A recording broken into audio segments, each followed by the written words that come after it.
selamat datang di Warna-Warni Channel. Kali ini saya akan menceritakan suatu alur cerita film yang berjudul Bourne Identity. This is a live project.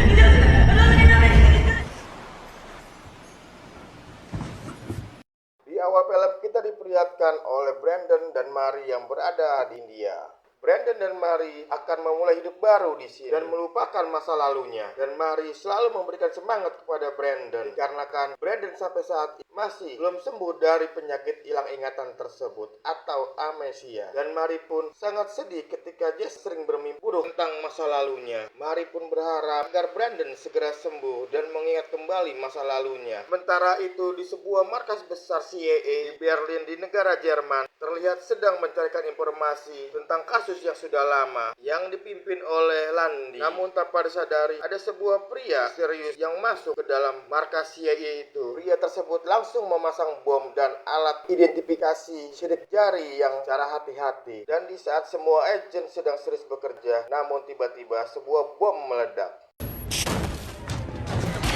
Saat semua agen sedang panik, pria tersebut langsung masuk ke dalam markas CIA dan langsung mengambil uang dan berkas yang sangat penting. Kemudian pria tersebut meninggalkan TKP.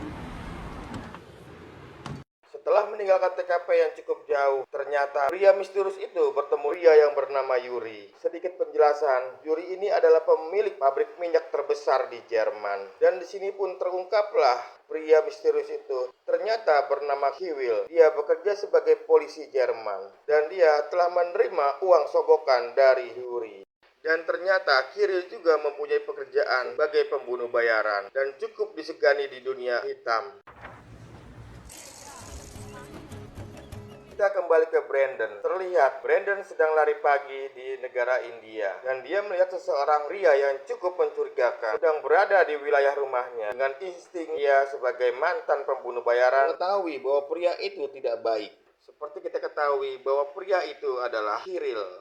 Dan dengan segera Brandon langsung menjemput Mary dengan menggunakan mobilnya. Setelah menjemput Mary dan benar saja Brandon melihat kembali Kiril dan kejar-kejaran pun terjadi.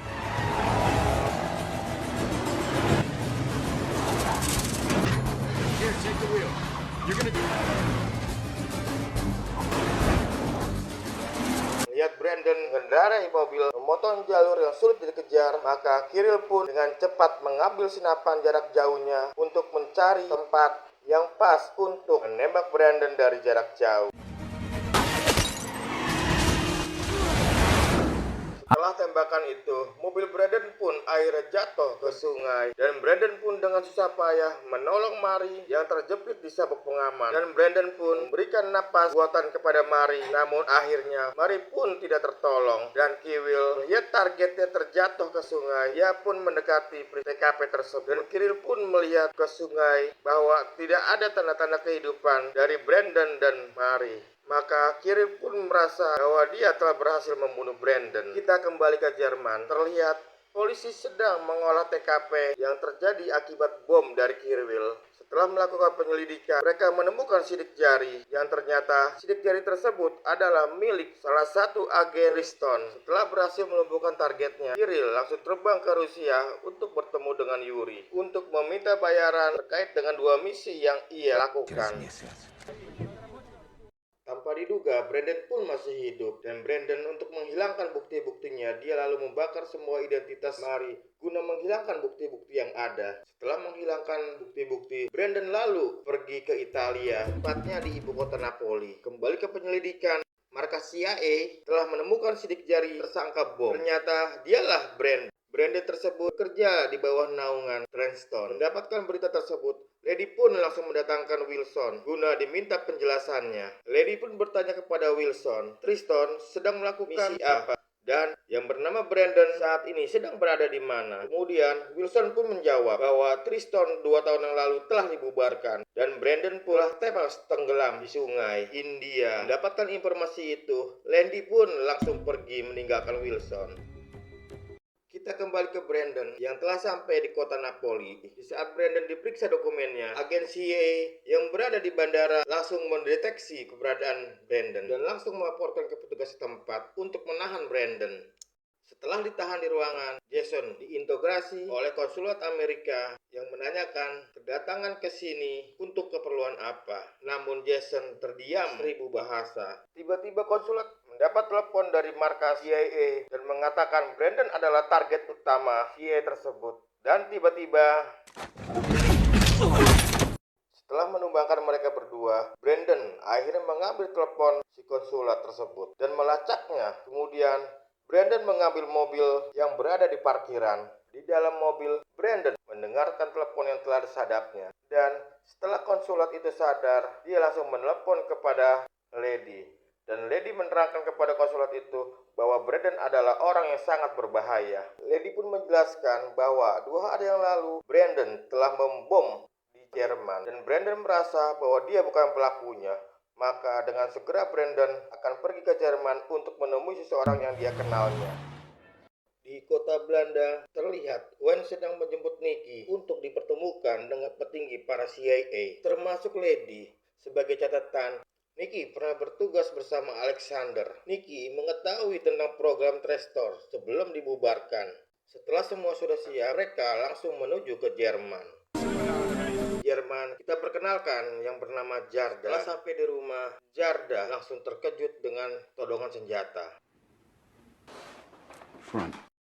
Ternyata Jarda juga bergabung di organisasi Triston sama seperti Brandon. Dan Brandon menanyakan kepada Jarda kenapa Triston selalu mengejar dia. Jarda menjelaskan bahwa Triston telah dibubarkan sejak 2 tahun lalu. Akhirnya Triston pun menurunkan tensi emosinya. Namun setelah Brandon lengah, terjadilah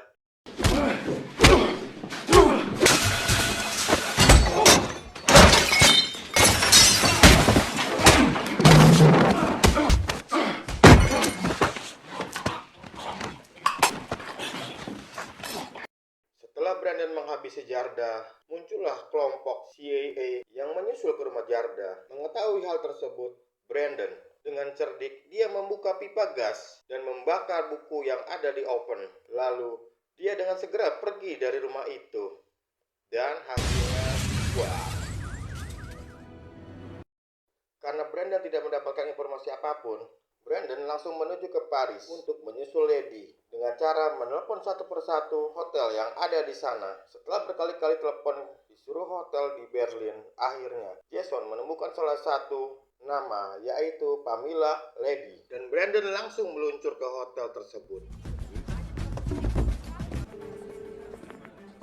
Setelah sampai hotel, Brandon langsung menanyakan kepada pelayan hotel agar menghubungi Lady karena Brandon mengaku saudaranya. Dan setelah mengetahui nomor hotelnya, Jason langsung pergi. Kemudian Brandon menunggu di dalam hotel dan akhirnya Lady pun keluar dari hotel dan menaiki mobil. Kemudian Brandon pun mengikuti Lady dari belakang dengan menggunakan taksi. Ternyata Lady menuju markas CIA yang ada di Berlin dan membuat strategi untuk menangkap Brandon, baik mati maupun hidup. Ternyata Brandon telah mengawasi markas CIA itu guna mengetahui langkah-langkah agen CIA di Berlin. Turn it upside down and see what you find. Dengan sigap, Brandon mengarahkan senjata ke arah Lady.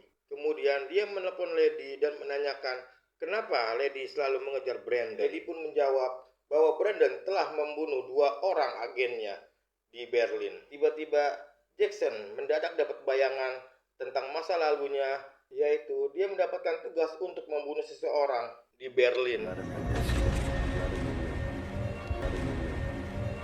Setelah mendapatkan bayangan masa lalunya, dia ternyata melihat Nicky dan merasa bahwa dia pernah bekerjasama dengan Nicky. Lalu Jason pun kembali menelpon Lady dan meminta pada Lady untuk dipertemukan dengan Nicky. Lalu Brandon menutup telepon tersebut dan kemudian dia pergi dari situ tanpa ada pertumpahan darah. Kemudian Lady menyusun rencana untuk menangkap Brandon, yaitu dengan cara bahwa Nicky menjadi umpannya. Dan Lady pun keberatan jika Nicky berjalan dengan sendiri. Lalu Lady akan mengirimkan mata-mata dan penembak jitu untuk melindungi Nicky. Beberapa jam kemudian,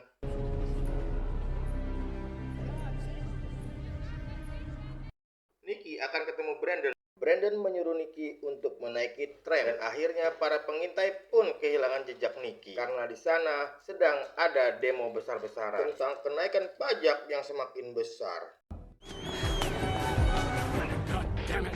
Setelah lolos dari pantauan CIA, Brandon langsung mengajak Nicky ke sebuah toilet bawah tanah kereta api. Di situ Brandon tetap mencencar Nicky, dan akhirnya Nicky pun menjawab bahwa Brandon telah membunuh 2 orang anggota CIA lalu membom markasnya serta mengambil berkas penting yang ada di dalamnya. Berkas itu terkait tentang kasus pembunuhan Perdana Menteri Rusia bernama Jaski. Dikarenakan Brandon tidak merasa terlibat dalam kasus ini, dia pun membantah tentang pembunuhan itu. Namun mendengar nama Nevsky, Jackson pun teringat tentang masa lalunya. Dan setelah itu, Brandon pun langsung pergi meninggalkan Nicky. Di malam harinya, Wardy dan tim Lady-nya mendatangi TKP, tempat kejadian yang peristiwa pengeboman. Tim Lady ini pun menemukan beberapa kejanggalan terkait yang melibatkan Brandon. Dan setelah menerangkan kepada Wandy, tiba-tiba Wandy membunuh agen tersebut.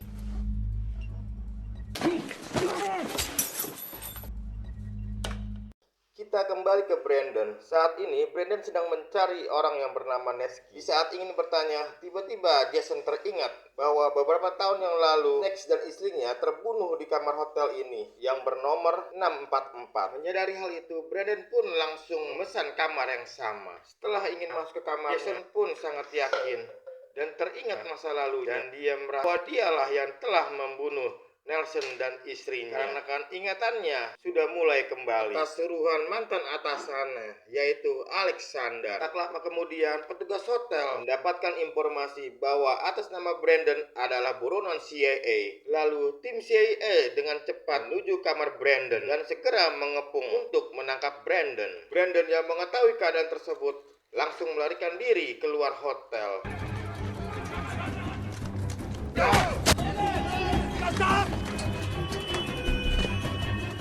Setelah berhasil dari kepungan para polisi, Brandon pun langsung menjauh dari TKP tersebut. Namun, Brandon diketahui oleh seorang polisi dan kejar-kejaran pun terjadi.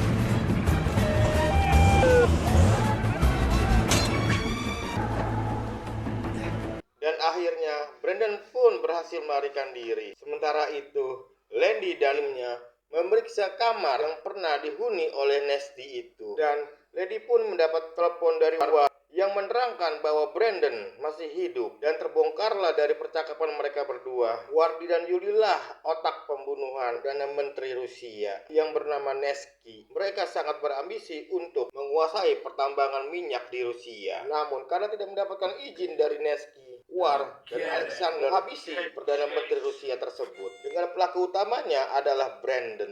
Tanpa disadari oleh War, ternyata Brandon sudah berada di situ. Dan juga Brandon merekam pembicaraan antara War dan Yuri. Setelah mendengar pembicaraan itu, Brandon ingin menghabisi War. Namun, dia malah meninggalkan begitu saja.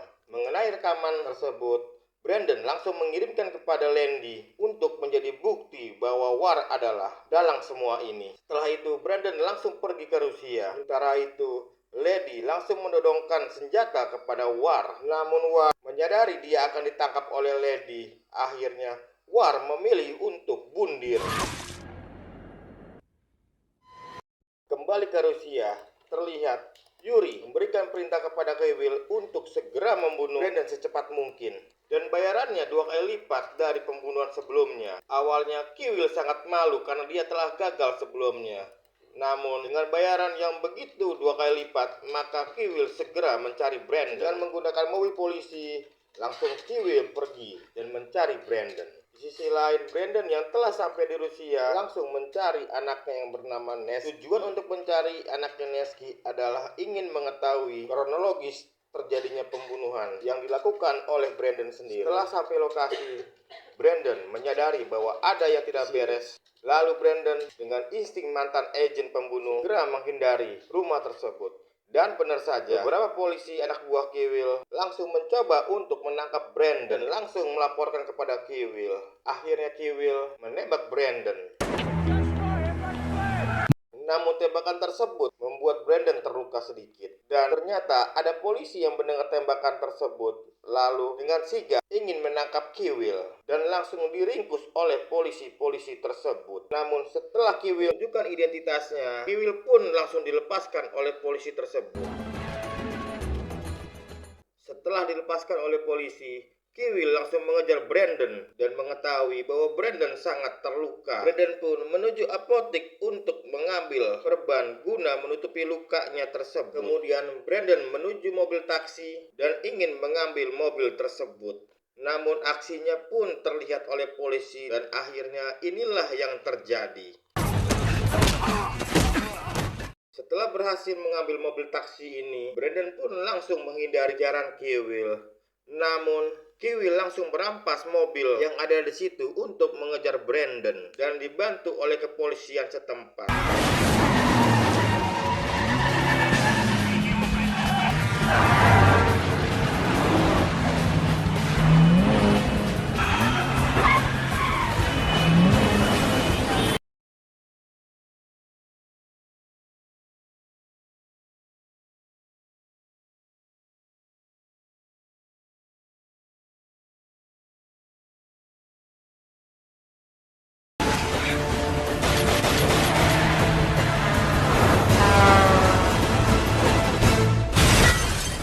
Setelah kejaran yang berlangsung lama, akhirnya Brandon dapat menguasai keadaan di jalan dan Brandon bisa mengalahkan Kiwil dan menyebabkan Kiwil tabrakan yang sangat parah. Setelah melihat Kiwil yang sedang terluka sangat parah, Brandon ingin menghabisi Kiwil. Namun dia teringat oleh Mary istrinya yang mengatakan jangan untuk membunuh lagi. Lalu Brandon dengan itu langsung pergi. Setelah urusan dengan Kiwil telah selesai, Brandon pun menuju rumahnya anaknya Nes, sedangkan Yuri langsung dibekuk oleh agen CIA atas perintah Lady. Yuri pun dengan pasrah dan tidak bisa membantahnya karena bukti-bukti sudah lengkap atas keterlibatannya.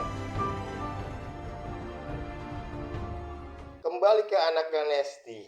Setelah pulang dari kampus, dia memasuki rumah dan tiba-tiba Brandon sudah ada. Sontak membuat dia sangat takut dan menanyakan apa yang kamu lakukan di sini. Dan Brandon dengan tenang untuk menyuruhnya duduk di dekat dia. Brandon pun menjelaskan bahwa ayahnya meninggal bukan karena bunuh diri, melainkan karena dibunuh oleh Brandon. Setelah mendengarkan pengakuan dari Brandon, anaknya Neslie hanya terdiam dan sedih karena dia tidak bisa berbuat apa-apa. Setelah itu, Jason langsung meninggalkan anaknya Neslie tersebut dan meminta maaf kepada anaknya Neslie tersebut. Beberapa hari kemudian, Brandon menelepon Lady dan menanyakan tentang kasusnya. Lady pun mengatakan bahwa kasusnya sudah ditutup. Dan Lady pun mengatakan terima kasih atas rekaman yang telah Brandon kirim kepadanya. Akhirnya semua terbongkar kejahatan Alexander dan kawan-kawan. Dan film pun tamat. Jangan lupa untuk like, subscribe. Terima kasih. Assalamualaikum warahmatullahi wabarakatuh.